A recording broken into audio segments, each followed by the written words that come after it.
నువ్వు ఎవరో నాకు తెలియదు అని ఈ లోకం అనే స్థాయి నుంచి నిన్ను చూసి అన్నా నేను నీ అభిమానిని అని చెప్పే స్థాయికి ఎదిగిన ప్రతి ఒక్కరి పతనం ఈ సొసైటీలో కొంతమంది ఖచ్చితంగా కోరుకుంటారు. నీ ఎదుగుదల నచ్చినవాడు నీకు అభిమానిగా మరి చప్పట్లు కొడతాడు. నీ ఎదుగుదలకి అసూయపడిన వాడు నిన్ను రాళ్లతో కొట్టాలనుకుంటాడు.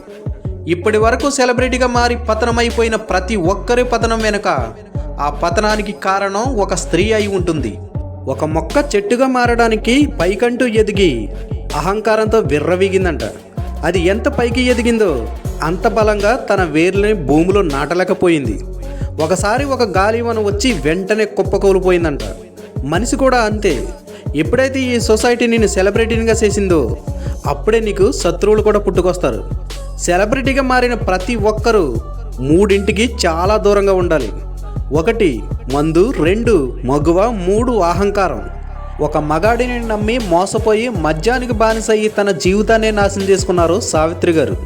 నా అంత గొప్పడు లేడని ఆయన అహంకారపూరిత మాటలతో సోషల్ మీడియాలో ట్రోలింగ్కి గురవుతున్నారు మోహన్ బాబు గారు. ఒక స్త్రీని నమ్మి కటకటాల వెనకాల ఊసలు లెక్క పెడుతున్నారు చాలామంది చిన్న చిన్న సెలబ్రిటీస్.